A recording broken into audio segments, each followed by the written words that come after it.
Vamos continuar jogando luz onde há trevas. Muito bem, sou Donald Trump. Passado aí o feriado, né, de 1º de maio, feriado do trabalho, que a gente trabalhou bastante, nós temos aí notícias, por exemplo, a respeito do PIB americano. O PIB americano caiu.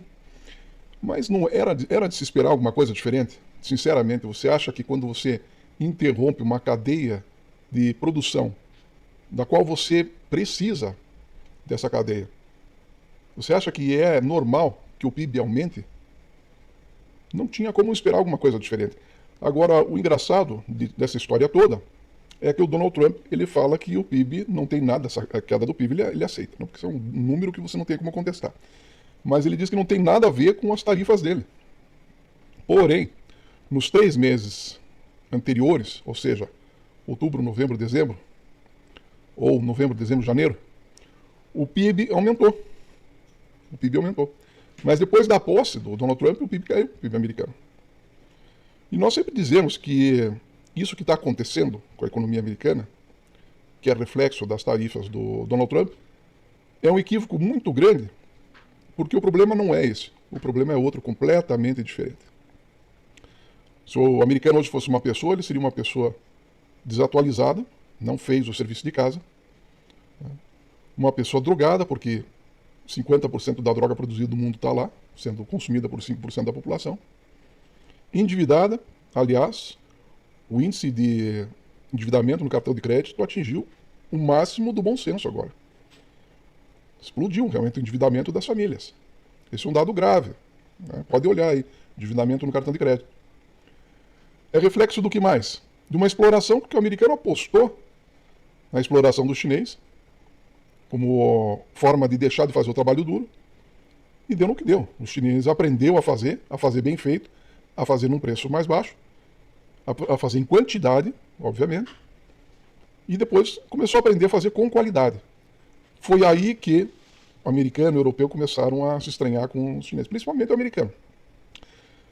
Se você olhar nas montadoras de automóveis, por exemplo, nos últimos anos, as que caíram de participação no mercado, as principais foram General Motors e Ford. General Motors e Ford. Essas foram as duas principais. E a que cresceu assim 1%, 2%, 3%, 1% ao ano, foi a BYD. Então isso, nessa tendência, você percebe que a produção americana de automóveis em 10 anos ia desaparecer. 10 anos ia desaparecer, mantendo aquelas constantes, né? Ia desaparecer.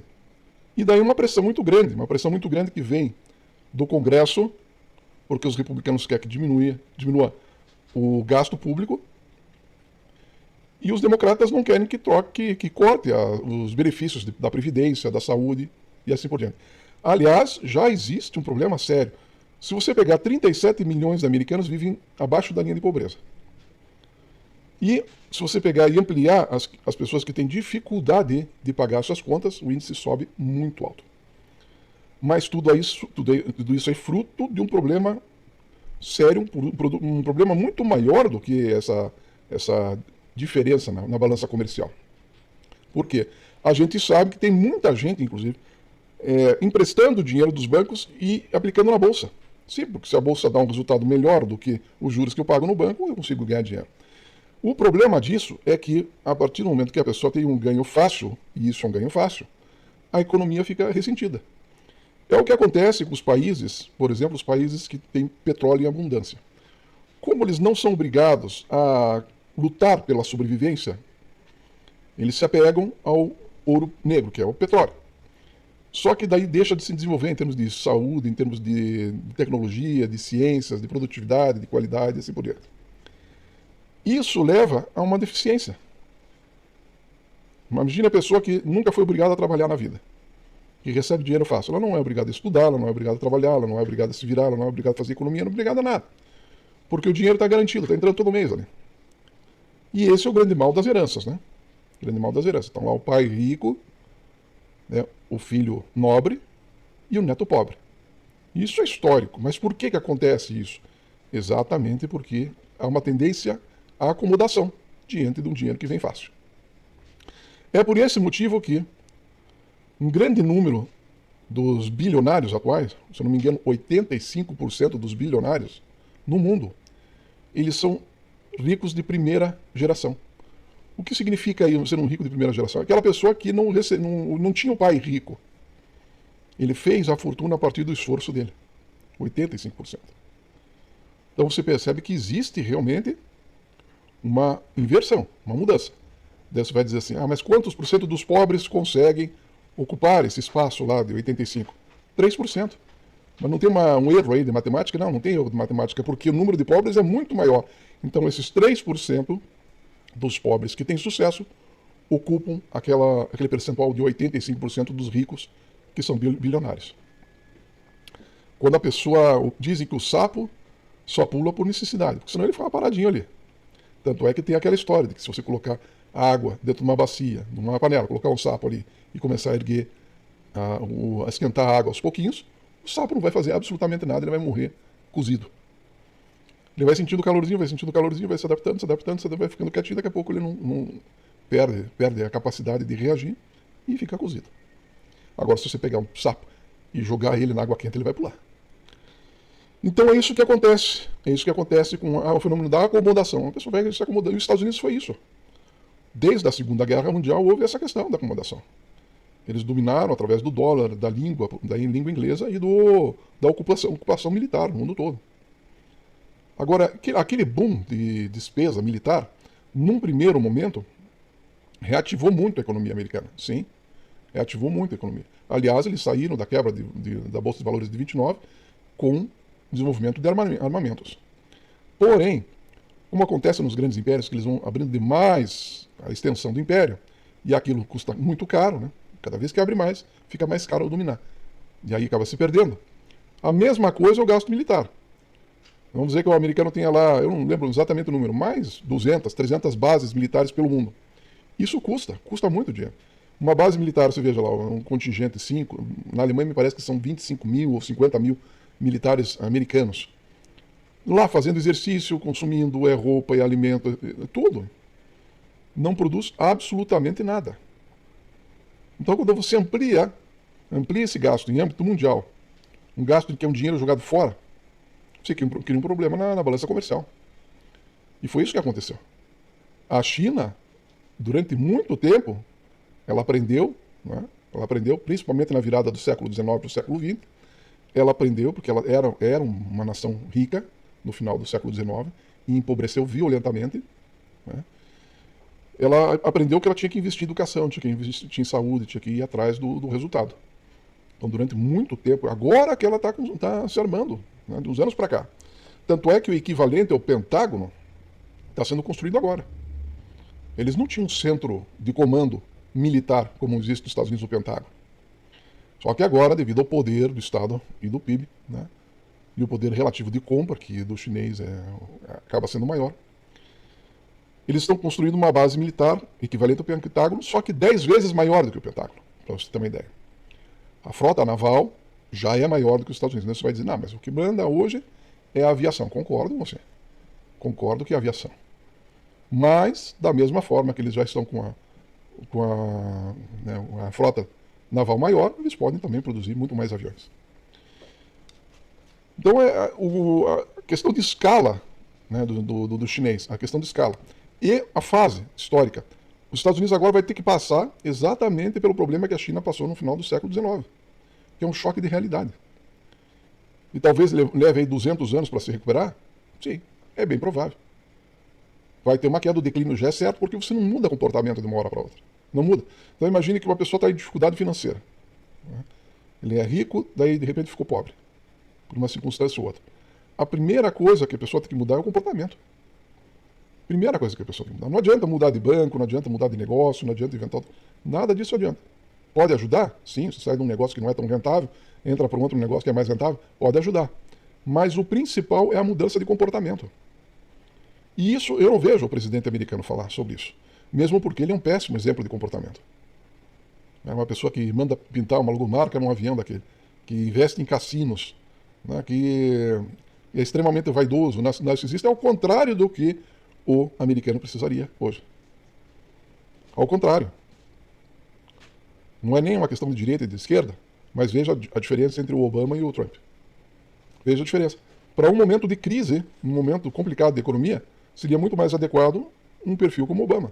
E volto a dizer, não se trata de ser esquerda, direita, eu não sou de esquerda nem de direita, eu já amadureci o meu pensamento e sedimentei o meu ponto de vista quando assisti o documentário do Donald Trump sobre o Código Trump, assista isso, quando ele tinha investido 200 milhões de dólares na criação de pequenas usinas em que ele queria erradicar o problema de doenças lá na África, e ele sabia que o principal gargalo era exatamente a questão energética. Ele conquistou, né, ele contratou um ex-engenheiro da NASA, gastou uma grana ferrada, o cara fez o projeto. Aí quando ele chegou para fechar o negócio com a China, que, mesmo ele sendo bilionário, aquilo tem que ser produzido em uma escala tremenda, então o gasto teria que ser feito por um governo. O governo americano não quis, o governo chinês topou. Só que quando ele desembarca lá na China para fechar o negócio, ele recebe uma ligação da Casa Branca dizendo que com a China você não vai fazer nada. Estava pronto, estava tudo pronto para produzir essas usinas. E daí ele diz o seguinte, o capitalismo é bom para construir riqueza, mas péssimo para distribuir. O socialismo é ruim para construir riqueza, mas muito bom para distribuir. Mas com todas as ressalvas, também o seu Donald Trump não, ou Bill Gates, porque a gente sabe que essa coisa de fundação Gates, e tem a fundação do Warren Buffett, tem a fundação Zuckerberg, assim por diante, é uma forma de concentração de renda. Por quê? Porque lá na Dinamarca, por exemplo, quando um cara é um bilionário, daí ele está ficando velho, ele tem que pensar já na distribuição do legado dele. Se ele quer montar uma fundação, vou montar uma fundação, eu sou bilionário, vou gastar 800 milhões, vou botar nessa fundação. Esses 800 milhões são tributados também da mesma forma como se fosse deixar para os filhos. Nos Estados Unidos é diferente. Nos Estados Unidos, não. Se o cara pega a fortuna dele, se ele é um bilionário, pega a fortuna dele e joga dentro de uma fundação, ele consegue concentrar, manter o dinheiro sob domínio ainda dos filhos. Por quê? Porque aqueles filhos vão fazer parte do conselho, vão ter salários extraordinários, né? E a lei americana diz que, no mínimo por ano, tem que ser doado 5% daquele volume geral. E eles jogam no mínimo. Né? Então, se é 1 bilhão, eles colocam os 5%. Tá? 10% daria 100 mil dólares. Tá? Não, mais de 100 mil dólares. 100 milhões, né? 100 milhões de dólares. Isso seria o 10%. 5%, 50 milhões de dólares. Então isso, eles jogam o mínimo, eles doam o mínimo que a lei permite, só que recuperar 5% no mercado financeiro num ano é muito fácil. Então eles pegam aquele dinheiro, né, os 950 milhões, aplicam, ou até compram títulos do Tesouro ou outras aplicações que dêem um pouquinho mais de 5%, e o dinheiro continua fazendo parte do legado da família. E não chega na base para erradicar a pobreza. Isso concentra a renda, e é por isso que os Estados Unidos hoje tem 37 milhões de pessoas abaixo da linha de pobreza. Abaixo, ou seja, 100% dependentes do governo, em tudo. Em moradia, em alimentação, em saúde, em tudo, remédio, tudo. Então você pensa uma quantidade de pessoas e o pouquinho que elas conseguem, elas ainda compram as drogas. Então, nós temos aí, do que resulta tudo isso? O que acaba resultando tudo isso? Acaba resultando na eleição de um líder populista, como é o caso do Donald Trump, que conta um monte de lorota, promete coisas absurdas para o povo, porque diz entrar de novo na Era de Ouro. A Era de Ouro dos Estados Unidos já passou faz muito tempo, agora é a Era de declínio. E eu volto a dizer, com tudo que o Donald Trump está fazendo, o declínio ele fica mais rápido. Mas por que está acontecendo isso? Porque o americano de classe média também foi afetado pela crise financeira. Aí o americano diz assim, nós queremos menos inflação. Tá, menos inflação é o que eles querem. Estão bronqueados com a questão da inflação.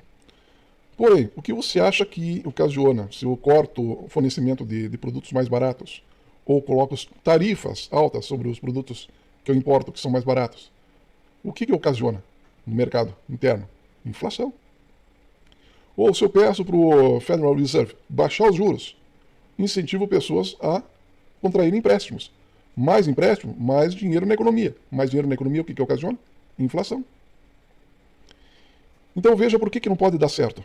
Não pode dar certo exatamente porque aquilo que fez com que o eleitorado votasse no Donald Trump é o contrário do que ele está querendo, ou do que ele está propondo, ou o efeito que ele está buscando. Tudo que ele está fazendo, protecionismo, tentando baixar os juros, assim por diante, gera inflação.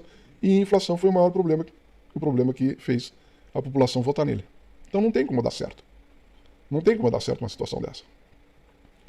Então a gente chega à conclusão de que o processo todo está extremamente equivocado. Extremamente equivocado. Não tem como se manter uma situação dessa. Então, no desespero, o que ele faz? Ele cria um caos generalizado.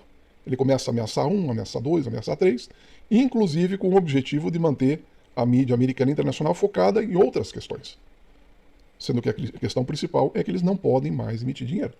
Aliás, essa questão também do aumento do teto de gasto gera inflação. Isso é política fiscal. É simples. Então, eu já citei três coisas, né? Eu citei exatamente as taxas de juros que ele quer, as tarifas, que são de importação, e mais a questão do teto, que ele quer aumentar o teto de gasto. Essas três coisas que eu falei geram inflação. Como que isso vai sustentar? Volto a perguntar se a grande bronca do americano foi em relação à inflação. E por que acontece isso? Porque a maioria da população não tem conhecimento de como funcionam as coisas. É isso. Existe um analfabetismo em relação à política monetária, política econômica monetária. E aí é muito fácil o eleitor cair nessa lorota, nessa mentira, nessa enganação, nesse engodo. E como ele sabe que isso é um engodo, que é uma mentira, ele sabe disso, ele começa a ter esse tipo de conduta antidemocrática que ele vem trazendo. Mas antes de entrar nesse assunto da conduta antidemocrática, eu quero falar a respeito do déficit lá, né? Então, além do PIB diminuir, o déficit americano, que é essa diferença na balança comercial, cresceu, depois do Trump, 9,6%. Tudo bem. Você vai me dizer, não, mas foi porque com a notícia das tarifas, o americano importou bem mais, com medo de ser tarifado. Até concordo com você. Mas o Donald Trump não pode falar que o déficit diminuiu. Isso aqui é um dado do censo americano, um dado sério, né? E houve um aumento, sim, de 9,6% no déficit. Então, quer dizer, aquilo que ele prometeu que aconteceria, piorou. Aquele problema que ele disse que ele iria solucionar, piorou. 9,6%. Deixou todo mundo apavorado. Né? Deixou todo mundo apavorado. O americano importou mais, né? Abasteceu as prateleiras e com isso teve um aumento de 9,6% no déficit da balança comercial internacional. Bom, aí diante disso tudo que não está funcionando, porque ele tinha um plano A, e esse plano A foi absolutamente frustrado com a China. A primeira tentativa era essa. Vamos lançar o 10% de tarifa lá em cima da China, eles vão negociar, certo? E vão baixar a margem de lucro. Então o Donald Trump nunca pensou numa guerra comercial nesse sentido. Eu deixo de importar e deixo de exportar. Não. Na verdade, o que ele queria é que a primeira taxa, a mais baixa, o chinês absorvesse na sua margem de lucro. Tipo assim, eu não quero deixar de comprar essa lâmpada por $1. Não. Eu quero que você tenha menos lucro quando você for me vender essa lâmpada por $1. Esse foi o objetivo. Só que isso, quando foi ventilado, quando o Walmart, por exemplo, começou a negociar o preço, tipo assim, absorvam o imposto, o chinês ficou absolutamente, não digo enfurecido, mas se sentiu absolutamente desrespeitado. Porque ali ele viu a maldade. E qual é a maldade? Eu quero continuar comprando a $1 a tua lâmpada, só que você tenha menos lucro, porque eu não estou gostando da maneira como você está enriquecendo. Da maneira como lembra, veja bem, quando eu digo enriquecendo, é o Estado chinês enriquecendo. Né? Porque se você for pegar per capita, dividir o PIB chinês pelo número de pessoas, é bem mais baixo do que o do americano. E é isso que o Donald Trump fala, né? Quando ele diz que o Brasil ficou rico, a Índia ficou rica, a China ficou rica. É que são países que têm um volume grande de dinheiro circulando. Mas a população não. A população rica é a população da Noruega. Né? Já falei aqui para vocês, o norueguês ele nasce com $3 milhões na conta. O fundo soberano do norueguês são $2 trilhões que ele aplica em títulos do Tesouro americano. Ao contrário do americano que já nasce devendo $100 mil. De cara, já nasceu, já está devendo $100 mil. Então, rico sim, rico Noruega, Dinamarca, Finlândia, esses países são ricos. Porque qual é o conceito moderno de rico? O conceito moderno de rico não é ter muito dinheiro. O conceito moderno de rico é você, quanto tempo você consegue ficar sem trabalhar, sem produzir nada, por quanto tempo você consegue. Então, mantendo o teu status de vida, teu status, né? Então, vamos lá, mantendo o meu status, vamos supor que eu consigo ficar 10 anos. Então, eu sou rico. Agora, se eu não conseguir ficar um mês, eu posso ganhar 500, 600 mil reais por mês. Mas se eu não conseguir ficar um mês sem produzir, sem trabalhar, então eu sou pobre. É esse o caso dos Estados Unidos. E por que isso? Porque a dívida é muito grande. Não existe o que supra a dívida americana. Né? Então, a comparação é exatamente essa. Vê um grande empresário morando num condomínio fechado, andando de Mercedes-Benz e tal. Tá, mas se a empresa dele parar de produzir, se ele é médico, se ele parar de fazer cirurgia, deu problema na mão, não consegue mais fazer cirurgia. Deu problema na vista, não consegue mais fazer não sei o que e tal. Né? Se ele parar de produzir, ele consegue continuar quanto tempo? 10 anos? Ele é rico. Agora, se ele for despejado, que a casa dele é alugada, não é nem própria a casa dele, ele é pobre. Eu sei que soa estranho isso para você, porque normalmente a gente pensa, né? O pobre é aquele que não tem dinheiro, que ganha 1.500, que ganha 2.000. Mas, gente, tem gente que ganha 3, 4 mil e tem 40, 50, 60, 100 mil reais na conta. Tá percebendo a diferença? Então, é essa a questão. É essa a questão que diferencia muito e que acaba criando esse entrave aí no Donald Trump. Então, veja bem, daí ele começa a criar problema com todo mundo. Começa a criar problema com o judiciário, com o imigrante, começa a criar problema com faculdades, com universidades. Por quê? Como o plano A, que era o chinês, absorveu o custo, absorver a tarifa, não deu certo, e ofendeu tremendamente o chinês. Porque foi uma coisa imposta, não foi uma coisa negociada. Certo? Porque uma coisa é você dizer, não, nós vamos aumentar em 10%, certo? Nós vamos aumentar em 10% a tarifa de importação, mas isso vai ser para alguns produtos específicos e entra em vigor, torna-se vigente daqui a 6 meses, 1 ano. Isso é uma coisa. Há um mínimo de respeito no comércio internacional. Agora é outra, você baixar decreto e dizer está valendo a partir de hoje, não conversa com ninguém, aí é extremamente desrespeitoso. Então a China bateu o pé e disse, não, nós não vamos mudar nada, vai continuar desse jeito. E aí foi escalando.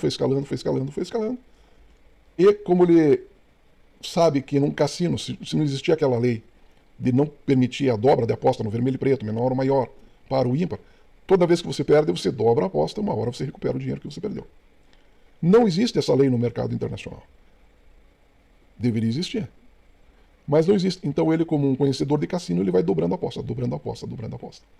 O problema é quando essa dobra da aposta atinge todo o teu capital. Aí a coisa começa a ficar feia. Porque joguei um dólar, perdi, jogo $2. Perdi, jogo 4. Perdi, jogo 8. Vou dobrando. O problema é que se eu tiver $100 no bolso e chegar rapidamente no 100, e é fácil chegar, dobrando. Como é que fica? Se lá no final eu perdi todas as apostas e foi todo o meu dinheiro, não tem mais dinheiro. Aí eu tento emprestar de um amigo. Quem foi o amigo dos Estados Unidos todo esse tempo? Federal Reserve. Só que o Federal Reserve está dizendo, né, como aquele pai que mantém o filho, né, fazendo as bobagens, o Federal está dizendo que não dá para fazer mais isso. Porque já atingiu o máximo. E tem outra, está atrapalhando os negócios das empresas, das indústrias.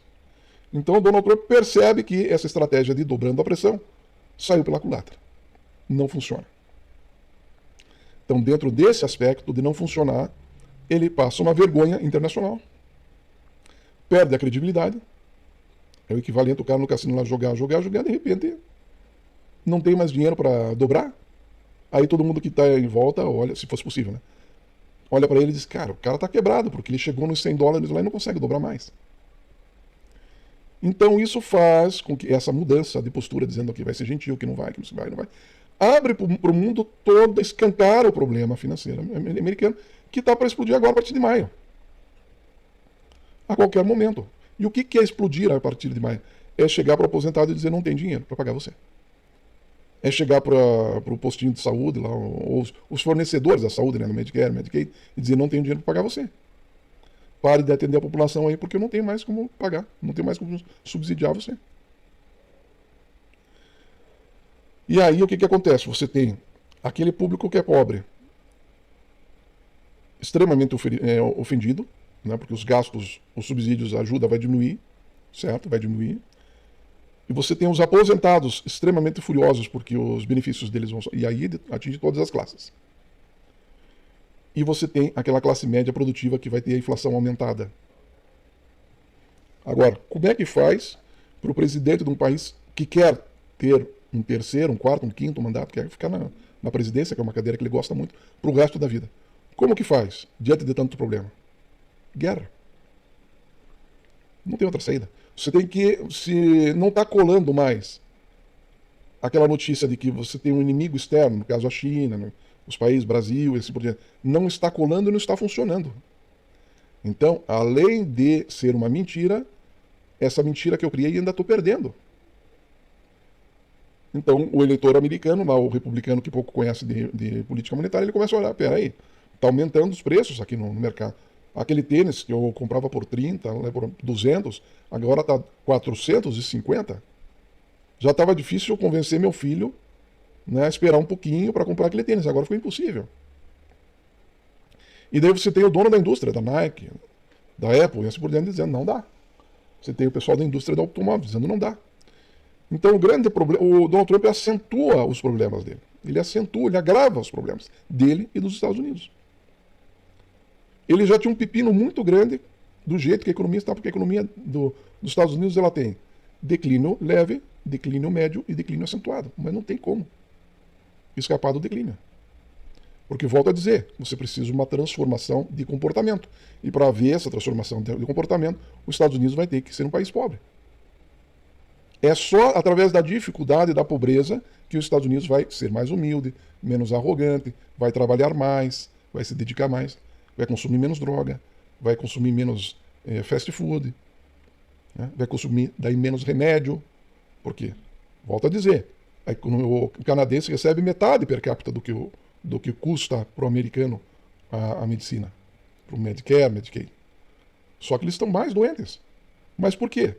Mais drogas e mais fast food. Então veja, uma questão de comportamento. Comportamento. E só essa dificuldade vai levar os Estados Unidos à mudança de comportamento. Não tem outra forma. Mas daí surge o plano B. Já que o público está percebendo que isso foi uma armação da minha parte, não colou, os chineses não cedeu nada como eu queria que funcionasse, eu tenho que partir para o plano B. E qual é o plano B? A agressão. E como que começa essa agressão? Vamos lá, primeira coisa. Vamos falar das emissoras. Agora, ontem, ele cortou a verba de algumas emissoras, lá que tem 900 funcionários, enfim, dizendo que são emissoras que jogam contra o país, que são emissoras ligadas a pessoas de esquerda que querem combater as políticas do Donald Trump. Tá bom, então eu sou uma emissora de esquerda, porque eu estou combatendo a política monetária do Donald Trump. Não é? Agora a questão não é o Donald Trump, eu não tenho nada contra o Donald Trump, não tenho nada contra o americano. Eu tenho contra a coisa que está sendo feita de forma errada. E errada ao ponto de prejudicar não só o povo americano, mas ele também. Então dá para ficar quieto? Não dá. Então ele pega e começa a tirar a verba dessas emissoras, cortar os subsídios dessas emissoras consideradas de esquerda. Veja a diferença que ocorre, por exemplo, na Noruega. Na Noruega, o governo americano ele mantém jornais impressos, veja bem, impressos, porque sabe que em algum momento pode dar uma queda, pode dar um ataque cibernético, alguma coisa assim, e também porque é tradição, né? Não querem perder a tradição do jornal impresso, que é bacana, vamos falar a verdade. Eu sinto falta do jornal impresso, né? O tempo que existia era bom, chegava em casa e comprava ali, né? Estava esperando no dentista, dava uma olhadinha ali no jornal, era muito bacana, espero que volte isso. Mas então o governo na Noruega, olha, para os nossos governantes isso aí, ele subsidia os jornais impressos, mas os jornais impressos de esquerda e de direita. Então, se o governo da Noruega é de direita, ele manda dinheiro para o jornal de esquerda. Se o governo da Noruega muda a eleição, tem um governante mais orientado para a esquerda, ele continua mandando dinheiro para o jornal de direita. Então, por quê? É uma diferença comportamental. O governo da Noruega, com o dinheiro do petróleo, ele podia gastar, vamos comprar uma Mercedes para cada habitante, vamos abrir um cassino, vamos... Não. O que eles fizeram? Eles colocaram numa poupança. 2 trilhões de dólares na poupança. Então daí porque o Donald Trump recebeu o primeiro-ministro lá da Noruega e ele falou, eles são ricos. Eles estão com muito dinheiro, eles podem pagar até uma tarifa mais elevada. Aliás, uma colocação extremamente constrangedora, né? Na frente do cara. Aliás, é um hábito, está sendo um hábito do Donald Trump fazer isso na frente das câmeras. Mas então, essa é a diferença. Aí começa a cortar as emissoras. Cortar a verba de emissoras que falam o que ele não quer que fale. No caso de Harvard, a mesma coisa. Só que Harvard ele quer calar de uma forma diferente. Ele quer calar Harvard porque Harvard está com uma política antissemita. Veja, eu acho que o problema de Harvard também é financeiro. Ele não quer dar o dinheiro para Harvard. Tá. Porque está sem dinheiro. Tem que cortar. Mas a pergunta que eu faço é o seguinte. Se existe, eu não sei, não estou lá, não estou acompanhando. Tá? Não chequei, mas acredito que exista. Movimentos e agressões aos judeus dentro de Harvard. Principalmente com esses ataques em Gaza. Mas o que você acha? Que se o Donald Trump tira 2 bilhões de dólares de pesquisa de uma primeira universidade americana que contribuiu muito em termos de tecnologia, avanço, saúde, uma série de coisas, contribuiu muito para o desenvolvimento americano. Então ele tira 2 bilhões de verba de pesquisa. Agora me diga uma coisa. Aquele pesquisador, aquele mestre que está fazendo a pesquisa para o doutorado dele, o outro que tem do laboratório, lá, e assim por diante. Se todas as bolsas de estudo verem suas verbas sendo cortadas, você acha que eles vão gostar mais dos judeus? Ou menos? Essa é a pergunta que eu faço. Tirando os 2 bilhões de dólares, que é o que o Donald Trump falou, e vai fazer. Vão gostar mais ou menos? Daí você diz assim, mas Harvard não se sustenta com esses 2 bi a menos, então eles vão se sujeitar a essas ameaças do Trump. Creio que não. Porque Sorbonne passou pela mesma situação. Harvard já tem um conceito, vem gente do mundo inteiro estudar em Harvard. Né? Harvard tem um posicionamento, tem uma reputação, é referência mundial. Então, sinceramente, eu não acredito que com esse corte, Harvard vai deixar de existir. Eles vão se reinventar, mas o nome Harvard vai se fortalecer. Você pode ter certeza. Agora, você espera que tenha mais alunos judeus ou menos alunos judeus estudando em Harvard? Eu acredito que menos. Por quê? Porque as agressões tendem a aumentar. Poxa, fiquei sem minha verba de doutorado, fiquei sem minha bolsa, fiquei sem subsídio aqui no laboratório para minha pesquisa. O meu salário foi reduzido, meu salário de professor foi reduzido. Ou minha mensalidade aumentou. Porque tem que absorver esses 2 bi. Então alguma coisa tem que acontecer. E pelo jeito Harvard não quer, assim como a Sorbonne, que se transformou numa universidade autônoma, não quer absorver essa chantagem do Donald Trump. E volto a dizer, o Donald Trump ele comete um erro grave porque ele chama atenção para o problema. Quais são os 5 líderes que você menos gosta? Em 5º lugar, Maduro, por isso. Em 4º lugar, Lula, porque ele quer a moeda do BRICS, e acha que é fácil, não sei o quê. Ele acaba revelando para o mundo, chamando a atenção. Quem nunca pensou que a moeda do BRICS poderia ser uma ameaça, começa a pensar, mas por que a moeda do BRICS pode ameaçar a hegemonia americana? E daí o cara começa a se interessar e começa a torcer, de repente, para ele. Ele estava indiferente, porque ele não tinha escutado a respeito do assunto. Mas agora não. Agora ele se torna um torcedor da moeda do BRICS. Por quê? Porque o Donald Trump chamou atenção.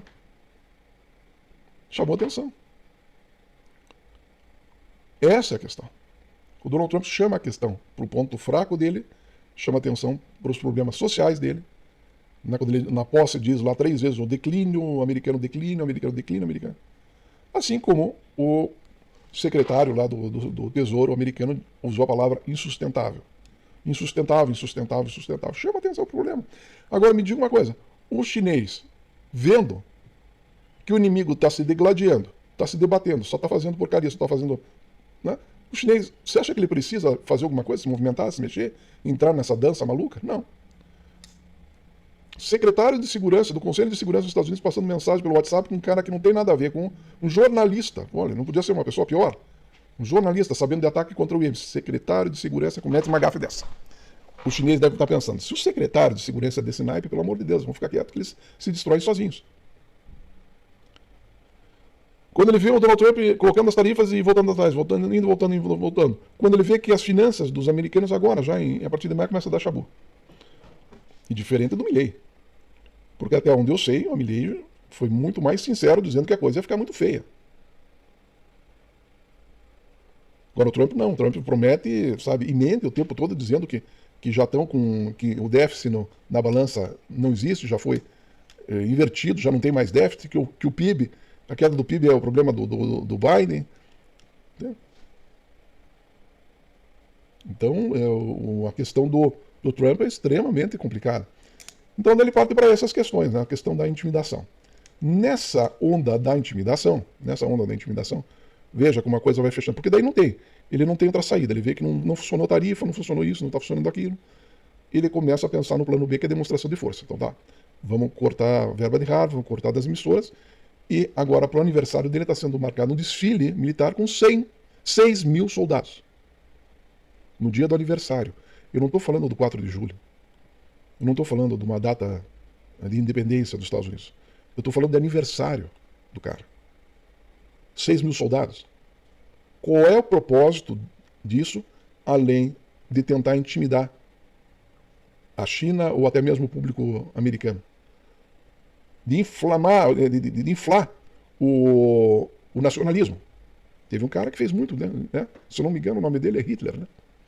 Tem um cara que fez muito disso, e olha no que deu. Então, ele vai fazer essa demonstração aí. Com certeza vai ter jatos, uma série de coisas. As pessoas, historicamente, elas se entusiasmam muito com essas demonstrações, desfiles, onde você vê o soldado de banho tomado, fardado, organizado, com moral alta. Então você sente orgulho. Por exemplo, o povo lá vai sentir orgulho de ser americano. A opinião começa a mudar na hora que os caixões dos filhos começam a chegar. Na hora que começam a enterrar os mortos. E isso aconteceu no Vietnã. E o americano não era mais esperto, mais inteligente, tomou um pau no Vietnã. E eu assisti esses dias aí um comentarista dizendo, o soldado americano é muito superior ao soldado chinês, porque o soldado chinês é mais fraquinho, é mais, né? Depois que inventaram o jiu-jitsu, eu vejo o baixinho dando pau em gigante. Aliás, eu assisti uma entrevista dos Gracie lá, muito legal, como surgiu a técnica do jiu-jitsu brasileiro. Foi através de um dos Gracie, que era o mais fraco da família. Ele teve que reinventar, e nem era o professor da academia. Ele substituiu o irmão dele no dia que o irmão não podia ir para a academia, o aluno gostou do jiu-jitsu dele e acabou revolucionando o jiu-jitsu. Então essa questão de tamanho, sinceramente, eu acho que ser maior é mais área para um estilhaço de granada atingir, sinceramente. Né? Se eu tenho um baixinho, um cara de 1,5 m, tem um gigante de 2,20 m, qual que tem a chance maior de um estilhaço de bala pegar ele? O grandão. Bom, mas vamos levar em outra coisa que eu discordo desse comentário dessa pessoa. Porque o americano é mais forte, mas não sei o que, Mas escuta, tudo bem. Só que não esquece que americanos são 300 milhões e os chineses são 1 bilhão e 500 milhões. É 5-1, filho. É 5-1. E se continuar com esse tipo de problema com o mundo, é o mundo contra os Estados Unidos. Vai dizer, mas vai ter sucesso lá na Índia. Não sei, espero que não. Ela está querendo usar a Índia como boi de piranha, né? Bucha de canhão, né? Espero que a Índia não aceite isso. Mas vamos supor que a Índia aceite. Tá, juntou lá 1 bilhão e 500 mais 1 bilhão e 800. 1 bilhão e 800 contra quantos? Contra 6 bilhões e 200. Que é o resto do mundo. Mas vai juntar a Europa. Tudo bem, colocar mais 400 milhões. 2 bilhões e 200 contra 5 bilhões e 800. Tá difícil essa matemática do Trump dar certo. Tá difícil essa matemática dar certo. Então, ele acaba apostando numa coisa que é temerária. Mas daí você pode dizer, mas existe por trás aí uma intenção de diminuir a quantidade de pobres nos Estados Unidos. Sim. Uma guerra você aumenta a produção. E aí, porque ele brigou tanto com a John Deere, que é o John Deere que produz tratores, máquinas agrícolas, disse, vou passar a minha produção daqui para o México. Ele disse, se você fizer isso, eu vou taxar você em 200%. Por quê? Porque é muito mais fácil você converter a produção de uma fábrica de tratores em tanques de guerra do que você começar uma nova fábrica. E são 30 mil funcionários nos Estados Unidos. Então imagine isso numa guerra que falta faz. Mas então numa guerra você tem produtos, você coloca um contingente de desempregados para trabalhar, e não se esqueça que na Bolsa de Valores de 29, o desemprego nos Estados Unidos ficou em 30%. Então tem que fazer alguma coisa, senão se cria uma convulsão social. Então o Trump começa a pensar nessa possibilidade. Por quê?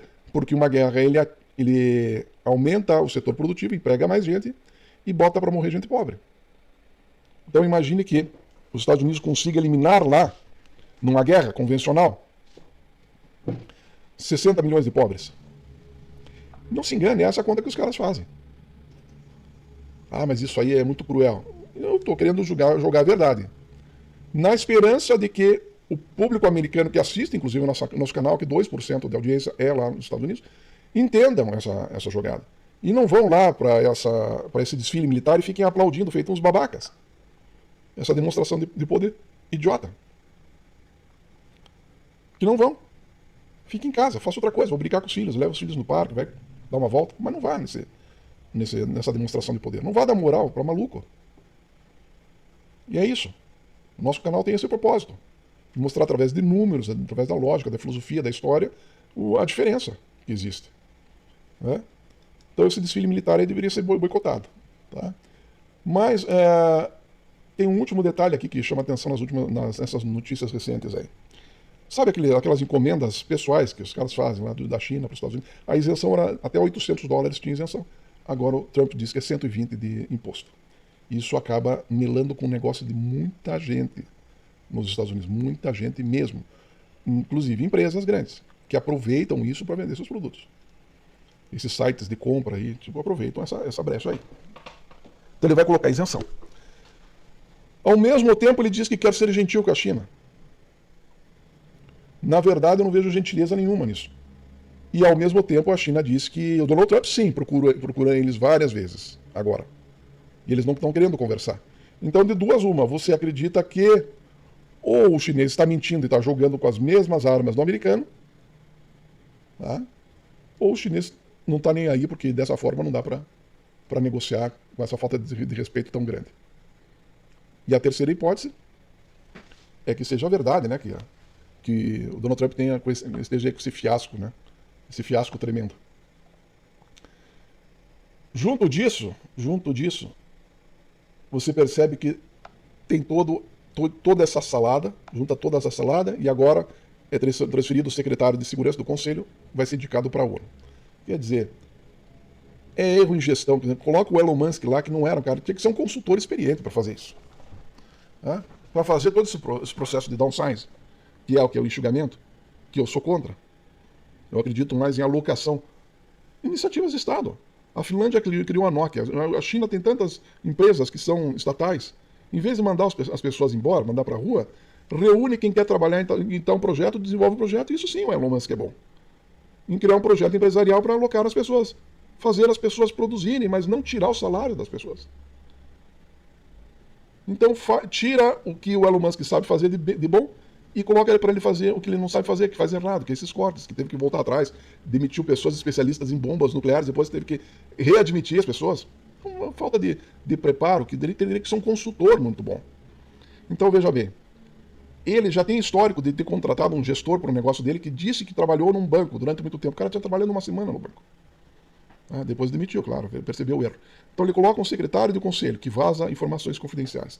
Ele coloca o Elon Musk, que não tem nada a ver, não tem expertise nenhuma com o trabalho que ele está fazendo. E deixa de aproveitar o que ele é bom. Tá? E contrata o Peter Navarro, que é um charlatão na economia. Que fez um livro dizendo que era este o caminho da salvação dos Estados Unidos, que na verdade era um livro apenas de impacto para vender. E que depois ele ficou com vergonha de admitir para o Trump isso, porque, obviamente, você está sendo convidado pelo presidente dos Estados Unidos para ser o teu braço direito na área da economia, você não vai contar que tudo foi parte de uma estratégia, de um fiasco. E o Donald Trump leu, acreditou e está dando no que deu. Pessoal, esse vídeo está com mais de quase uma hora. Esse vídeo foi bastante longo, né? Eu acredito que é o vídeo mais comprido que eu fiz desde o começo do canal. Se você assistiu até o final, você escreve aí a palavra bacana. Se você escrever a palavra bacana e o teu nome, eu vou lembrar de você, certo? Porque aí você foi guerreiro. Ficar aí todo esse tempo assistindo esse vídeo, você foi guerreiro mesmo. As outras pessoas não vão entender por que vai estar lá escrito bacana, mas eu vou saber, certo?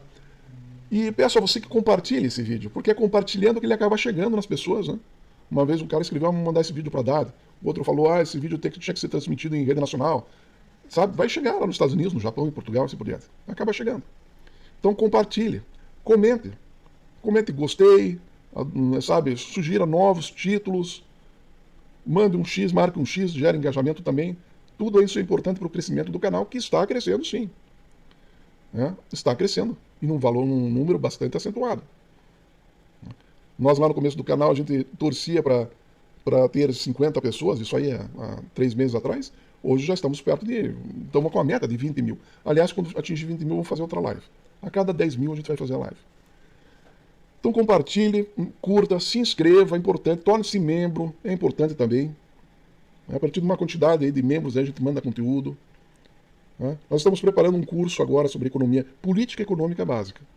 É o que o Donald Trump precisava saber, no mínimo, para não fazer tanta besteira. Mas, enfim, você vai ficar conhecendo mais de política econômica básica do que o Donald Trump. Então nós estamos mexendo, nós estamos atuando aqui, estamos preparando novidades, estamos trabalhando bastante. Estamos trabalhando bastante. E é isso que a gente diz para você. Faça qualquer coisa, só não fique parado. Até a próxima. Obrigado.